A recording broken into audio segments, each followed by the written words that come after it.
Si vous suivez la chaîne, vous le savez.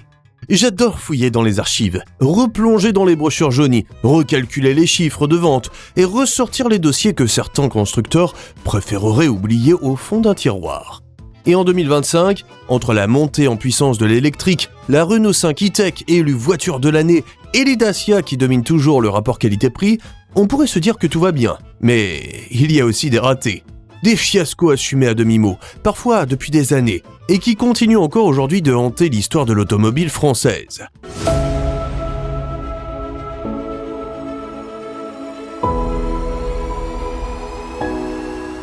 Alors aujourd'hui, on rouvre le dossier. Restez bien jusqu'à la fin, c'est parti. Numéro 10, Peugeot 1007, 2005 à 2009.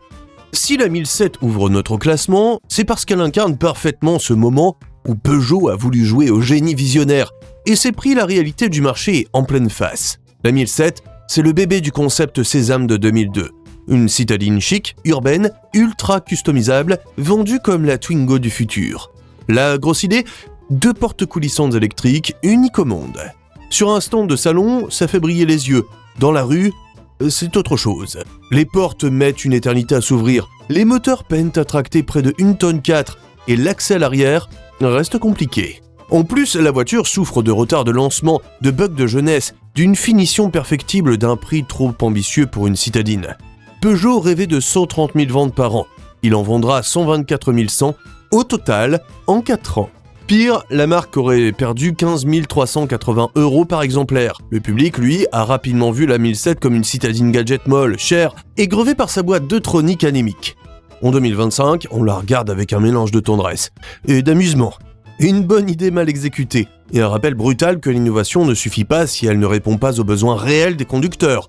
Si vous en avez croisé une, racontez-moi votre expérience en commentaire. Et tant que vous y êtes, un petit like pour soutenir la chaîne. Allez, on enchaîne. Numéro 9, Renault Wind, 2010 à 2014.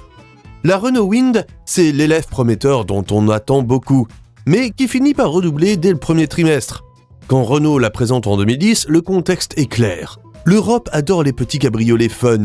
Peugeot cartonne avec ses 206 et 207 cc. Opel tente sa chance avec la Tigra Twin Top. Alors, à Boulogne-Billancourt, on se dit « Et si on faisait pareil, mais en partant d'une Twingo ?» Résultat, un petit coupé cabriolet 2 places, produit en Slovénie, avec un toit pivotant en une seule pièce, signé Fioravanti. Le même principe que sur la Ferrari Super America. Sur le papier, ça vend du rêve. Et sauf que sur la route, le réveil est brutal. Un design qui manque totalement de grâce. 2 places seulement, ce qui élimine d'emblée 80% des acheteurs potentiels. Un coffre certes géant pour un cabriolet, un moteur 1 litre de TCE à bout de souffle et un 1 litre 6 133 chevaux qui ne donne tout qu'à 7000 tours minute. À la clé, 6388 ventes la première année pour un modèle censé faire 50 000 ventes à l'année. Côté image, le public ne comprend pas l'objet, les essayeurs la trouvent incohérente et Renault l'abandonne dès 2014. En 2025, la Wind est devenue une curiosité. Une honte douce, presque attendrissante, mais une honte quand même. Numéro 8, Citroën C6, 2005 à 2012. Je sais que beaucoup d'entre vous vont me dire « Mais la C6, c'était une œuvre d'art ! Une Citroën comme on n'en fait plus !» Et je suis techniquement d'accord avec vous. Malheureusement, ce qui aurait dû être la renaissance du haut de gamme français s'est transformé en l'une des plus grosses humiliations industrielles de Citroën au XXIe siècle. Quand la C6 arrive en 2005, elle accuse déjà des années de retard. PSA a préféré sortir la Peugeot 607 avant elle, ce qui a clairement cassé son momentum. Alors Citroën débarque sur un segment ultra dominé par les Allemandes, la 6, la série 5, la classe E, avec une image de marque qui, soyons honnêtes, n'a jamais été perçue comme un premium à l'international. Pourtant, la voiture avait un design inspiré de la CX, une suspension hydractive 3+, qui transformait la route en tapis volant, des V6 nobles, mais aussi des technologies aussi complexes que capricieuses. Entre les pannes de suspension, les boîtes auto fragiles et les turbocompresseurs du 2,7 litres HDI qui rendaient l'âme vers 100 000 km, la facture d'entretien a vite refroidi les cadres supérieurs. Ajoutez à cela une communication quasi inexistante, une présentation intérieure déjà datée, et vous obtenez ce résultat glaçant avec seulement 23 421 exemplaires produits. À l'époque, le public n'a pas compris, et en 2025, c'est devenu un collector adoré des puristes. un collector qui rappelle aussi l'un des plus grands rendez-vous manqués du premium français. Numéro 7. Renault Latitude, 2010 à 2015. Une grande berline Renault censée remettre la marque dans le haut de gamme et qui a fini par devenir l'un des plus gros malentendus commerciaux de la décennie 2010. Contexte, nous sommes en 2010. Renault cherche désespérément à remplacer la Velsatis et à revenir sur le segment des grandes routières. Mais au lieu de développer un modèle maison, la marque décide d'importer en Europe une Samsung SM5 rebadgée. Une berline coréenne correcte, rationnelle, totalement dépourvue de petits suppléments d'âme qu'on attend d'un haut de gamme français. Un design trop sage, un intérieur qui manque d'identité et surtout une image brouillée. Les clients voulaient une grande Renault et ils ont une voiture perçue comme générique. Le marché européen, déjà en chute libre sur ce segment, n'a rien pardonné. Et en 2014, seulement 351 voitures seront vendues en France. Dans le monde, 5317 exemplaires. Là où Renault en espérait 20 000 par an. En 2025, la Latitude est vue comme une erreur de stratégie plus que comme une mauvaise voiture, fiable, confortable, totalement invisible. Le symptôme parfait d'un constructeur qui a voulu aller vite, sans comprendre ce que le haut de gamme exige vraiment, du caractère. Numéro 6, Renault Velsatis, 2001-2009. Au début des années 2000, Renault veut faire autrement que les Allemandes avec un modèle plus voiture à vivre. Et sur le papier, l'idée se tient, sauf que le lancement se télescope avec celui de l'Avantime. Les deux modèles se cannibalisent, brouillent le message et la fiabilité tombe en ruine. Électronique capricieuse, vanne EGR encrassée, direction qui prend du jeu, optique qui se dérègle et le fameux V6 DCI d'origine Isuzu, sujet à la surchauffe jusqu'à la casse. La marque a eu droit à un rappel massif dès 2003 et une réputation détruite. Les ventes, 62 201 exemplaires en 8 ans, loin des 50 000 par an espérés. Le public se moque du style, la presse démonte la fiabilité et Renault accumule les pertes. En 2025, on la regarde avec tendresse, toujours avec un petit malaise. On passe à la suivante. Numéro 5, Renault Avantime, 2001 à 2003. L'histoire commence en 1996. Matra apprend que Renault va rapatrier la production du futur Espace. Panique à Romorantin. Il faut inventer un nouveau modèle pour sauver l'usine. Ils imaginent alors un concept unique au monde, un coupe-espace, un monospace haut de gamme à 2 portes. Renault adore l'idée. Thierry Métros dessine une carrosserie futuriste. Et en 1999, le concept Avantime fait sensation. Sauf qu'une bonne idée sur un salon, ce n'est pas une bonne idée sur la route. Les ingénieurs se retrouvent piégés par leur propre choix. Pas de montant central. Un toit panoramique gigantesque, des portes de 55 kg chacune, une rigidité catastrophique, des retards de production interminables. Le modèle sort 2 ans trop tard, au moment où Renault lance la Velsatis, qui lui pique toute la lumière. Erreur stratégique, technique commerciale, car l'Avantime déboule en concession trop chère, uniquement en V6, sans boîte auto, en plein âge d'or du diesel. Puis l'Espace 4 arrive en 2002 et l'achève définitivement. Impact, Matra ferme, le public boude et Renault enterre l'idée. En 2025, on l'adore. À l'époque, c'était un fiasco total. Numéro 4, Citroën BX4 TC, 1986-1987. Là, on entre dans un cas d'école. Parce que la Citroën BX4 TC, c'est un peu le moment où Citroën a voulu jouer dans la cour des monstres du groupe B, sans avoir les chaussures pour courir ce marathon. Et ce qui s'est passé tient plus du sabotage involontaire que de la compétition.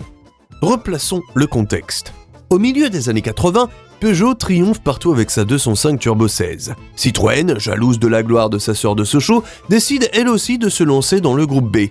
Sur le papier, l'idée est de prendre la BX, la star des familles, et en faire une bête de rallye. Sauf qu'en vrai, tout commence trop tard.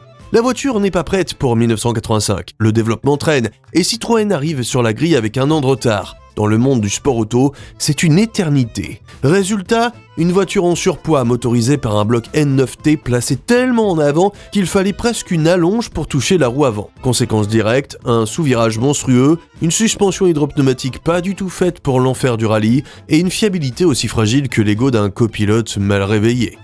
Les chiffres parlent d'eux-mêmes. Monte-Carlo 1986, double abandon. Meilleur résultat, une 6e place en Suède. Fin brutale du programme après seulement 3 rallyes. Et sur la route, catastrophe aussi, car Citroën doit produire 200 exemplaires pour l'homologation. Prix stratosphérique, 248 500 francs, soit plus du double d'une BX Sport. Résultat, 86 vendus. Et le pire, Citroën rachète les invendus pour les détruire sous contrôle d'huissier. Une vraie tentative Men in Black pour effacer un souvenir gênant. Comment c'était perçu à l'époque ? Comme un ratage total, un groupe B qui se prenait les pieds dans son propre turbo. Et en 2025, on a moins de 40 survivantes, chacune avec son histoire d'échec glorieux. Numéro 3, l'affaire Carlos Ghosn, le séisme judiciaire interminable 2018 à 2025. C'est le scandale qui a durablement fissuré l'image de Renault, et il continue aujourd'hui de produire des répliques judiciaires, politiques et médiatiques. Alors remettons les choses dans leur contexte. Novembre 2018. L'architecte de l'alliance Renault-Nissan, l'homme qui a sauvé Nissan puis relancé Renault, est arrêté au Japon. Accusation, abus de confiance, abus de pouvoir et sous-déclaration de revenus. Dès ce moment, l'affaire cesse d'être purement économique et devient géopolitique presque dramatique. Et quand Ghosn s'évade en 2019, dans une caisse de Sono pour rejoindre le Liban, l'histoire bascule dans l'irréel. Mais en 2025, le dossier repart de plus belle. Cette fois, ce n'est plus seulement Ghosn. Rachida Dati, ex-avocate et eurodéputée, est renvoyée en correctionnel pour corruption et trafic d'influence dans le cadre d'un contrat avec RNBV, la filiale Renault-Nissan. 900 000 € perçus entre 2010 et 2012. Les juges soupçonnent des prestations fictives, voire du lobbying interdit. Elle conteste tout, attaque les magistrats, et le gouvernement tente de calmer l'incendie. Une première audience est fixée au 29 septembre 2025, pour un procès qui pourrait se tenir après les municipales de 2026. Pourquoi c'est une erreur monumentale pour Renault ? Parce que ce feuilleton a transformé la marque en symbole de gouvernance opaque. Et en 2025, qu'en pense-t-on ? Quoi que l'on pense de Ghosn ou de Dati, l'affaire est devenue un musée des défaillances managériales, un cas d'école pour étudiants en droit, en com de crise, et un fardeau dont Renault se serait bien passé.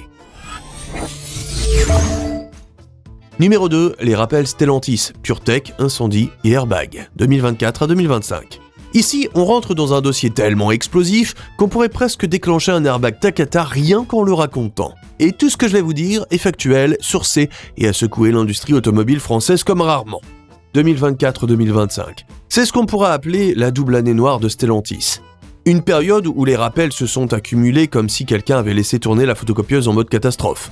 Reprenons dans l'ordre. Ces dernières années, le groupe s'appuie massivement sur ses moteurs PureTech 1,2 litre pour motoriser l'essentiel de ses citadines et polyvalentes. Citroën C3, Peugeot 208, Opel Corsa. Bref, les voitures que vous croisez dans chaque rue de France.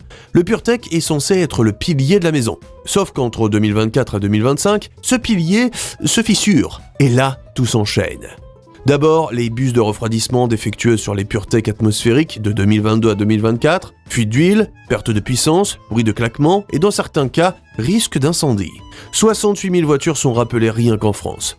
Ensuite, c'est au tour du nouveau moteur Gen 3, celui censé tourner la page. Sauf qu'un desserrage d'écrou sur la rampe haute pression peut causer une fuite de carburant. Et là encore, risque d'incendie. Bilan, 238 000 voitures rappelées en Europe. Et comme si ça ne suffisait pas, la crise des airbags Takata revient en boomerang. Citroën C3, DS3, rappel massif, ordre stop drive, véhicule mobilisé, campagne interminable. Au total, près de 700 000 voitures concernées par ces airbags dangereux. Et en 2025, qu'en pense-t-on ? Que Stellantis doit absolument redresser la barre. Non pas pour sauver son image, mais pour protéger des millions d'automobilistes qui n'ont pas acheté une voiture, pour vivre une enquête technique permanente. Numéro 1. Le Dieselgate 2, l'explosion des recours contre les constructeurs français, 2021-2026. On arrive au numéro 1, et clairement, celui-ci n'est pas un simple ratage industriel, ni une voiture mal née, ni une stratégie commerciale douteuse. Non, là, on parle d'un séisme, un scandale tentaculaire, encore en cours, qui pourrait redessiner l'image de l'automobile française pour les 10 prochaines années. Et quand on s'intéresse à ce dossier, on réalise que l'affaire est beaucoup plus complexe que ce qu'on imagine. Tout commence évidemment en 2015 avec l'explosion du Dieselgate Volkswagen. 11 millions de véhicules concernés dans le monde, 32 milliards d'euros en amendes et indemnisations. À l'époque, beaucoup pensaient que c'était juste Volkswagen et l'erreur isolée d'un constructeur pris la main dans le pot de confiture. Sauf qu'en coulisses, les autorités, les ONG, les associations de consommateurs, tout le monde a commencé à regarder de très près les autres fabricants. Et dès 2021, la France est rattrapée. Renault est mis en examen pour tromperie. Peugeot et Citroën sont visés, et d'autres marques comme Mercedes, Ford et Nissan entrent dans le viseur en Europe. À partir de 2023, puis surtout en 2024-2025, une vague de recours massifs déferle. Des centaines de milliers de propriétaires intentent des actions collectives. L'UFC Que Choisir, Client Earth, France Nature Environnement, tout le monde attaque. Le cœur des accusations ? Que certains constructeurs auraient utilisé, je cite les plaignants, des stratégies logicielles permettant d'optimiser artificiellement les résultats pendant les tests d'homologation NOx. Et en 2025, la situation bascule dans une nouvelle dimension. À Londres, la Haute Cour ouvre le plus grand recours collectif automobile de l'histoire du Royaume-Uni avec 1,6 million de clients potentiellement concernés. Et parmi les 5 constructeurs jugés en premier, on retrouve Renault et Peugeot Citroën. Les entreprises nient évidemment. Renault parle d'accusations infondées et intenables. Stellantis rappelle que ces véhicules respectaient la loi en vigueur. Ford juge le dossier scientifiquement illettré. L'affaire suit son cours, et les images de manifestants, masques à gaz sur le visage devant la haute cour, ça fait le tour du monde. Les automobilistes ont eu l'impression d'avoir été trompés. Les associations parlent d'un scandale sanitaire, avec des chiffres terribles. 124 000 décès prématurés liés au NOx en Europe entre 2009 et 2024. En 2025, ce Dieselgate 2 n'est pas encore un scandale clos, c'est une tempête en formation. Si les tribunaux confirment la fraude, ce sera probablement la plus grosse honte de l'histoire automobile française moderne. Si les constructeurs sont blanchis, l'impact médiatique aura quand même laissé une trace durable. Et c'est bien ça le problème. Quand votre réputation tient à la confiance, un simple soupçon peut suffire à tout faire vaciller. Moi, j'aimerais bien avoir votre avis en commentaire. Si la vidéo vous a plu, n'hésitez pas à vous abonner. On se retrouve très bientôt dans le garage français.